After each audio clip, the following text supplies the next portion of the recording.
श्रीपाद राजम शरण प्रपद्ये अध्याय 45 श्री हनुमंताला भूमीवर अवतार घेण्याची अनुज्ञा. काशी क्षेत्रातील श्रीपाद प्रभूंच्या लीला.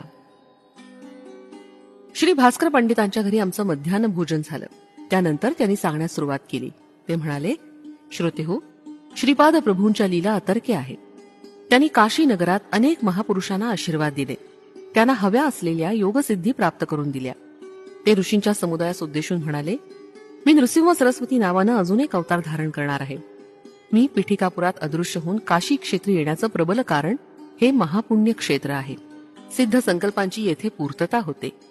मी दररोज गंगेत स्नान करण्यासाठी योग्य मार्गाने येत असतो. मी नृसिंह सरस्वती अवतारात इथेच संन्यास दीक्षा स्वीकारणार आहे. येत्या शतकात क्रियायोगाचं ज्ञान इच्छिणाऱ्या गृहस्थाश्रमी लोकांना बोध करण्याच्या निमित्तानं श्यामाचरण नावाच्या एका साधकाला येथे काशीत जन्म घेण्याचा आदेश देत आहे. येणाऱ्या युगात ब्रह्मज्ञानी हनुमंताला श्यामाचरणांजवळ क्रियायोग शिकण्यास सांगितलं आहे. हे त्रिवार सत्य आहे. हनुमंताला सीता, राम, लक्ष्मण आणि भरताचं दर्शन. एवढ्या श्रीपाद प्रभू ऋषी संघांबरोबर योग मार्गाचं अनुसरण करत बदरिका वनात येऊन पोचले. तिथं त्यांनी नरनारायण गुहेत अनेक शिष्यांना क्रियायोग दीक्षा दिली. तिथून 12 कोस दूर असलेल्या उर्वशी कुंडाजवळ ते आले. ऋषीगंगेत सुद्धा त्यांनी स्नान केलं. 5000 वर्षापासून तपस्या करत असलेल्या सर्वेश्वरानंद नावाच्या महायोग्यास श्रीपाद प्रभूंनी आशीर्वाद दिला. तिथून ते नेपाळ देशात गेले. तिथं एका पर्वतावर राम नामाच्या ध्यानात मग्न असलेल्या हनुमंतास श्रीराम, सीता, लक्ष्मण, भरत आणि शत्रुघ्न या सर्वांचं दर्शन एकत्रितपणे श्रीपादांनी घडवलं. ते हनुमंताला म्हणाले, हे हनुमंता, तू रामनामाचा किती कोटी जप केलास याचा अंदाज लागत नाही. इतक्या थोड्या काळात तू रामनामाचा एवढा महान जप केलास की चित्रगुप्ताला सुद्धा त्याचा हिशेब ठेवणं अशक्य झालंय. यामुळेच तू चिरंजीव पदास प्राप्त झालास. तू कालातीत आहेस. तुझं आयुष्य किती लक्ष वर्ष आहे हे चित्रगुप्ताला सुद्धा लिहिणं अशक्य आहे. तू कलियुगात अवतरित हो. जितेंद्रिय होऊन सर्वांना वंदनीय होशील. रामबीज महिमा. यावर हनुमंत म्हणाला, प्रभू रामबीज हे अग्निबीजच आहे. त्यांच्यामुळेच मला अग्निसिद्धी प्राप्त झाली. मी देहबुद्धीनं तुमचा अंश आहे. आत्मबुद्धीनं मी तुमचंच स्वरूप झालो आहे. मी कोणत्या स्वरूपात अवतार घ्यावा ते मला सांगा. श्रीपाद प्रभू मंद हास्य करून म्हणाले, तू शिवांश रूपाचा रामभक्त हो. अरबी भाषेत अल म्हणजे शक्ती आणि अहा म्हणजे ती शक्ती धारण करणारा, म्हणून अल्लाह म्हणजेच शिवशक्ती स्वरूप असा त्याचा अर्थ आहे. इतकी वर्ष सीतापती म्हणून माझी सेवा केलीस. आता यवन जातीच्या लोकांनी अंगीकार करण्यायोग्य असा शिवशक्ती स्वरूप अल्लाह नावानं माझी आराधना कर. यावर हनुमंत म्हणाला, प्रभू, मला भारद्वाज महर्षी त्रेतायुगात सावित्री काठक पिठापुरात करणार असल्याचं ज्ञात होतं. त्यावेळी दिलेल्या वरामुळे तुम्ही भारद्वाज गोत्रात जन्म घेणार असल्याचं मला समजलं होतं. त्यामुळे मी तुम्हाला सोडून कोणत्याही परिस्थितीत राहू शकत नाही. तुमचं आणि माझं गोत्र एकच आहे, त्यामुळे मी तुमचा मुलगाच आहे, होय ना? श्रीपाद प्रभू आणि हनुमंताचा संवाद. यावर श्रीपाद प्रभू म्हणाले, बालका हनुमंता, तू धारण केलेला देह हा भारद्वाज गोत्राचा आहे. यावर हनुमंत म्हणाला, अल्ला मलिक याचा अर्थ अल्लाच सर्वांचा मालक आहे असाच ना? श्रीपादांनी मोठ्या प्रेमभरानं हनुमंतास आलिंगन दिलं आणि म्हणाले, हनुमंता, तू देहबुद्धी सोडून दे. तू माझाच अंश आहेस. प्रभो, याचा मी अंगीकार करतो की मी तुमचाच अंश आहे. हनुमंत म्हणाला, मी या भूमीवर तुमचं कार्य करून नंतर मूळ तत्वात विलीन होऊन जाईन, तेव्हा अंश अवतारही पूर्णपणे नष्ट होईल. अंश अवतारात मूळ तत्व निरंतर माझ्या सोबतच राहतील. ती तत्व जेव्हा फोफावतील तेव्हा तुमच्या शक्ती संपदा आणि मूळ तत्वानी मला धरून ठेवा. यावर श्रीपाद म्हणाले, अरे हनुमंता, तू फारच बुद्धिवान आहेस. ज्या माझ्या शक्ती आहेत त्या तुझ्याच आहेत. मी नृसिंह सरस्वती अवतारात श्रीशैल्याजवळील कर्दळी वनात गुप्तपणे 300 वर्ष योग समाधीमध्ये राहीन. त्यानंतर प्रज्ञापूर म्हणजे सध्याचं अक्कलकोट गाव इथं स्वामी समर्थ या नावानं प्रसिद्ध होईल.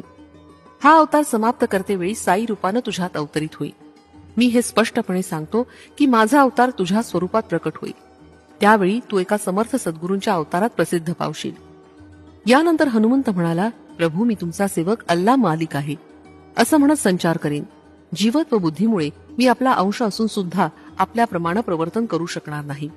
आपले श्रीचरण म्हणजे प्रत्यक्ष दत्तप्रभूच. आपणात आणि माझ्यात अंतर असणं कसं शक्य आहे? मी तुमच्या स्वरूपात आणि तुम्ही माझ्या स्वरूपात बदलल्यास आपणातील अद्वैत सिद्ध होईल. यासाठी आपण मला दत्तप्रभूंच्या सायुज्यतेचा प्रसाद द्या. श्रीपाद प्रभूंनी कालपुरुषास आपणाजवळ येण्याची आज्ञा केली. कालपुरुष श्रीपाद प्रभूंसमोर हात जोडून उभा राहिला. तेव्हा श्रीपाद प्रभू म्हणाले, हे कालपुरुषा, हा हनुमंत कालातीत आहे. मी याला माझी सायुज्यता प्रसाद रूपानं दिली आहे. याला नाथ असं संबोधन देत आहे. आजपासून तो साईनाथ या नावानं संबोधन केला जाईल. आज दत्त जयंती साजरी करूया. हनुमंतातील चैतन्य दत्त स्वरूपात प्रकट झालं. हे पाहून ऋषी समुदाय श्रीपाद प्रभूंकडे आश्चर्यानं पाहू लागला. तेवढ्यात हनुमंताच्या शरीरातील जीवाणूंचं विघटन झालं. त्यातून अनसूया माता प्रकट झाली.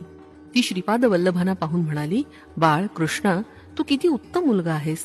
तुला जन्म दिला तेव्हा सर्वसाधारण मातेला होणाऱ्या प्रसव वेदना मला झाल्या नाहीत. मातेला अशा वेदनेमध्ये सुद्धा एक प्रकारचं सुख असतं. त्यात माधुर्याची अनुभूती येत असते. परंतु तुझ्या जन्माच्या वेळी मी या सुखापासून वंचितच राहिले. तू माझ्या पोटी पुन्हा जन्म घेणार नाहीस ना? ही तुझी वैष्णवी माया मला समजत नाही. यावर श्रीपाद प्रभू म्हणाले, हे माते, पुत्रांना मातेची धर्मबद्ध इच्छा पूर्ण करायचीच असते. तुझ्या गर्भातून प्रकट झालेला हा हनुमान आहे. त्याला माझी सायुज्य स्थिती प्राप्त करून दिली आहे. एका प्रकारे सांगायचं म्हणजे माझ्या मायेनं मी तुझ्या पोटी पुन्हा जन्म घेत आहे. थोड्याच वेळात तुला तीव्र प्रसव वेदना होतील. अनसूया मातेनं 3 शिरे असलेल्या दत्तमूर्तीस जन्म दिला. थोड्याच वेळात ती मूर्ती अंतर्धान पावून तिच्या मांडीवर एक शिशु प्रकट झाला. त्या नवजात शिशूला अनसूया देवीनं स्तनपान करवलं. ही घटना घडल्यानंतर थोड्याच वेळात हनुमंताचं स्वरूप दिसलं. त्यांच्या समोर श्रीरामचंद्र उभे होते. त्यानंतर हनुमान म्हणाला, म्लेंछ धर्मातील चांगली तत्व आणि सनातन धर्माची उत्तम तत्व या दोघांचा समन्वय करण्याचा आम्ही प्रयत्न करीन. म्लेंछ लोकांचा सुद्धा गुरु असावा ना? यावर श्रीपाद म्हणाले, मेहबूब सुभानी नावाचा एक महाज्ञानी माझ्यात सामावलेला आहे. तो वारिफ अलिफ या नावानं अवतरित होईल. तो तुझा गुरु होऊन योग रहस्याचं ज्ञान देईल. क्रियायोगाचं ज्ञान श्यामाचरण नावाचे गुरु देतील. त्यांच्याकडून तुला हवे असलेले वर प्राप्त होतील. माणिक प्रभूंचा आविर्भाव. प्रभू, तुम्ही पद्मावती व्यंकटेश्वर स्वरूप असल्याचं मी ऐकलं होतं. तुमची आराधना जाणणाऱ्या वैष्णव स्वामींना सुद्धा तुमचा अनुग्रह प्राप्त झाला. यानंतर श्रीपाद प्रभू म्हणाले, निरंतर माझं स्मरण करून माझ्या चैतन्य रूपात तुझ्या मनाला सदैव लीन कर. गोपालराव नावाचे महावैष्णव तुझे गुरु होतील असा मी तुला वर देत आहे. ते श्री व्यंकटेश्वराचे भक्त होऊन व्यंकन्ना या नावानं संबोधित होतील. त्यांच्या महाप्रयाणानंतर त्यांच्या अस्थी काही काळापर्यंत एका मातीच्या भांड्यात घालून भूमीमध्ये सुरक्षित ठेव. माझी सूचना मिळाल्यानंतर तू ते भांड उघडून पहा. त्यात व्यंकटेशाची मूर्ती असेल. त्या मूर्तीची तू पूजा कर. मी प्रसन्न होईन आणि तुला इच्छित वर प्रदान करीन. यावर हनुमंत जानकी मातेस म्हणाला, माते, तुम्हाला अत्यंत प्रेमानं आणि वात्सल्य भावानं एक माणिक मोत्यांचा हार दिला होतास. त्या हारातील माणिक मोत्यात राम शोधण्यासाठी मी दगडानं ते माणिक मोती फोडले. परंतु त्यात श्रीराम दिसले नाही म्हणून तो हार मी फेकून दिला. या महान अपराधाची मला क्षमा करावी. यावर श्रीपाद प्रभू म्हणाले, देवाच्या सान्निध्याशिवाय कोणतंही कार्य पूर्णतेस जात नाही. तो माणिकांचा हार मी व्यवस्थित ठेवला आहे. तो हार दत्त स्वरूप आहे यात शंकाच नाही. माझ्यात असलेल्या आत्मज्योतीनं मी त्या हारात प्राण ओतलं आहे. तो माणिकांचा हार गुरुस्वरूपाच्या दिव्य तेजानं तळपत होता. ते गुरुस्वरूप माणिक प्रभूंच्या स्वरूपात प्रसिद्ध पावे. श्रीपाद श्रीवल्लभ म्हणजे बद्रीनाथ क्षेत्रातील नारायण स्वरूपच आहेत. ते पुन्हा मानव देह धारण करणार आहेत. परंतु त्यांचं नाम आणि रूप कसं असेल हे कोणीच जाणू शकत नाहीत. श्रीपाद प्रभूंचं द्रोणागिरी पर्वताजवळील शंबलगिरी ग्रामात वास्तव्य. श्रीपाद प्रभूंचे मामा व्यंकटावधारी महाराज विद्यार्थ्यांना वेदांचं शिक्षण देत असत. त्या स्थळाच्या जवळच एक नारळाचं झाड होतं. त्या वेधशाळेच्या दिव्य परिसरात एक वानर वेदध्ययनाकडे आकर्षित झालं होतं. ते झाडावरील नारळ न तोडता किंवा इतर कोणत्याही वस्तूला हात न लावता मोठ्या श्रद्धाभावानं वेदांच्या पाठाचं श्रवण करत असे. श्रीपाद प्रभूंनी मोठ्या निरागस भावानं विचारलं, मामा, भगवंताच्या अवताराप्रमाणे नारळाच्या झाडाचा अवतार असतो का? कृष्णा, हा कसला तुझा प्रश्न? प्रश्नाला सुद्धा अर्थ असावा. यावर श्रीपाद म्हणाले, तसं नव्हे मामा. झाडांना फळं येतात. त्या फळातील बीजापासून पुन्हा नवीन झाडाची उत्पत्ती होते. याप्रमाणे ही प्रक्रिया बीजापासून झाड आणि त्याच्यापासून पुन्हा बीज निर्मित चालूच असते. एवढ्यावर त्यांचं संभाषण थांबलं. याच वेळी त्यांच्या शेजारी असलेल्या झाडाचे एक मोठे नारळ खाली पडले. ते नारळ श्रीपादांनी आपल्या हातात घेतले. त्या वानराकडे पाहून श्रीपाद म्हणाले, तुला रिक्त हस्तानं पाठवणं मला योग्य वाटत नाही. माझ्या हाताने तुला हे नारळ प्रसाद म्हणून देत आहे. श्रीपादांनी ते नारळ त्या वानराच्या हाती देऊन मोठ्या प्रेमभावानं त्याच्या पाठीवरून हात फिरवला आणि म्हणाले, तू माझ्याकडून अजून एक नारळ मागू नकोस. तुला हे मान्य असल्यास मी तुला नारळ देईन. वानरानं होकारार्थी मान हलवली. तो नारळ घेऊन ते वानर आनंदानं निघून गेले. प्रत्यक्षात ते वानर कोण होते? श्रीपादांनी ते नारळ त्याला का दिले? अजून एक नारळ देणार नाही असं ते का म्हणाले? काही प्रयत्न न करता ते नारळ खाली कसे पडले आणि कोणासाठी? या सर्व प्रश्नांची उत्तरं कोण देऊ शकेल? श्रीपाद प्रभूंच्या लीला अद्भुत, अगम्य आणि अनाकलनीय आहेत हेच खरं. श्रीपाद प्रभू द्रोणागिरी नावाच्या संजीवनी पर्वतावर गेले. काही दिवस तेथील ऋषी मुनींच्या समुदायाबरोबर आनंदात राहिले. तिथे असलेल्या महायोग्यांना अनुग्रह देऊन कृतार्थ केलं. तिथून ते कल्की प्रभूंचा जन्म ज्या गावी होणार आहे त्या गावी गेले. तो प्रदेश महायोग्यांनी सुद्धा न पाहिलेला होता.